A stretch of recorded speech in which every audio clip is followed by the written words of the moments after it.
경, 멀, 덮을경. 설문해자에서는 경은 아주 먼 지역이라고 했다. 즉 밖을 교회를 야외를 림 밖을 경이라 한다고 했다. 따라서 경에서 세로의 두 선은 멀리 뻗은 길을 가로선은 경계를 나타내는 표지라고 하였으나 경이 부수글자로 쓰일 때에 그런 의미를 가진 경우는 없다. 빈, 얼음빈. 원래는 빈의 고문자이다. 빈이 부수자로 들어있는 문자들은 대부분 얼음과 관련이 있다. 즉 차다, 얼다 등의 뜻이 있다. 이에 대하여 수가 변으로 쓰일 때의 모양으로 삼수변이라 한다. 안석괴. 원래는 옛날 사람들이 자리에 앉을 때 팔꿈치를 받쳐서 몸을 기대도록 만든 안석의 모습을 본뜬 상형 문자이다. 작은 물건을 올려놓는 탁자를 가리킨다. 괴를 부수자로 써서 그런 뜻을 나타내는 문자를 만들 수는 있으나 그 예는 많지 않다.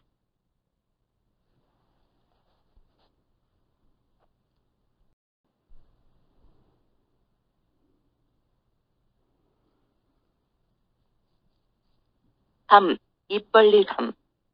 땅에 구덩이를 파서 함정을 만들어 놓은 모습을 본뜬 상형 문자이다. 흉이 그 대표적인 예이다. 그러나 설문에서는 이것이 입을 크게 벌리고 있는 모양이라고 하였다. 독립된 문자로서의 의문감이지만 우리나라에서는 윗은 입구라고 읽어왔다. 붓으로서는 움푹 파인 곳이나 그릇을 나타내는 경우가 대부분이다. 칼도 원래는 한 자루의 칼 모양을 본뜬 상형 문자이다. 붓으로서는 자형의 왼쪽에 오는 일은 없고 오른쪽에만 온다. 이때는 대부분의 경우 모양이 도로 변하는데 이것을 도와 구별하여 선칼도라 부른다. 도가 부수자로 들어있는 문자는 칼 또는 자르다라는 뜻을 가지고 있다. 힘력. 삼형 문자이다. 옛날 사람들에게 가장 힘든 일은 밭을 가는 일이었던 것 같다. 그래서 그들은 밭을 가는 챙기의 모양을 가지고 힘이란 뜻을 나타냈던 것이다. 부수력이 들어있는 문자들은 힘을 쓰다는 뜻을 가지고 있다.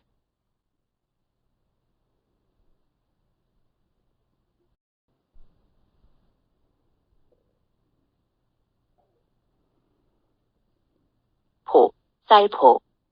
사람이 몸을 구부리고 두 팔을 벌려서 물건을 겨안거나 감싸고 있는 모습을 본뜬 상형 문자로 싸다 포장하다의 뜻을 나타낸다.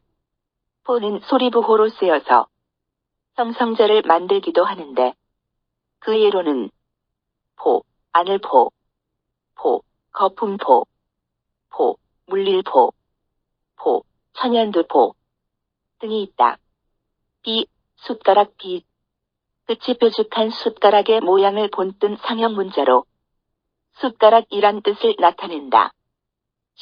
숟가락시, 나지, 맛이 쓸지에 포함되어 있는 비는 본래의 뜻으로 쓰여진 예이다. 그러나 빛에 있는 비는 사람을 오른쪽으로 돌려놓은 형태가 변화된 것이다. 그리고 부수자인에 속하는 화는 한 사람, 을 거꾸로 한 형태, 비로 사람이 자태를 바꾼다는 의미에서 변화란 뜻을 나타낸다. 상자방. 물건을 넣어두는 네모난 대나무 상자의 모양을 본뜬 상형 문자로 본래의 뜻은 대나무 상자이다. 우리나라에서는 이것을 펴진 입구라고 부르고 있는데 마지막 변천 단계의 자형을 가지고 부수의 이름을 붙이는 것은 적절하지 못하다.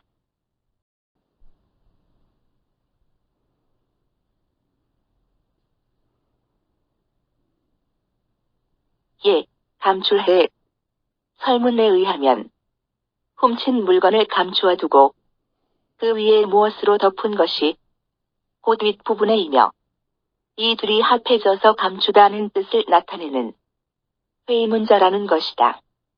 립, 20밑, 본래의 뜻이 남아있다고 볼 수도 있지만 다른 문자에 들어있는 해에서 이런 뜻을 찾아보기는 어렵다. 따라서 별도의 부수자로 설정하는 것을 별 의미가 없다. 우리나라에서는 일명 터진 매운담이라고도 부르고 있으나 부적절한 명칭이다. 참고로 중국과 일본에서는 방, 과해, 예를 구별하지 않고 모두 해로 쓴다. 10, 열식, 지사자이다. 갑골문에서 보면 숫자 열을 나타내는 10의 최초의 모양은 하나의 세로선으로 침의 모양과 비슷하다. 그것이 나중에 중간에 둥근 점이 하나 있는 모양으로 바뀌었고 다시 그 점이 짧은 가로선으로 바뀌어 지금의 10이 되었다. 가로선이 짧고 세로선이 긴 것은 10, 가로선이 길고 세로선이 짧은 것은 7이다. 그러나 부수자로서의 10에는 특정한 의미가 없다. 전복. 거북 껍질을 불에 구우면 그 등 껍질이 갈라지면서 선이 나타나는데 고대인들은 이 선의 모양을 보고서 기흉을 쳤다. 복은 점을 칠 때 거북 등껍질에 생긴 선의 모양을 본뜬 상형 문자로 그것으로 점을 쳤기 때문에 점치다는 뜻을 갖게 되었다. 옆으로 난 가늘고 짧은 선은 오른쪽 위로 향한 것도 있고 아래로 향한 것도 있다.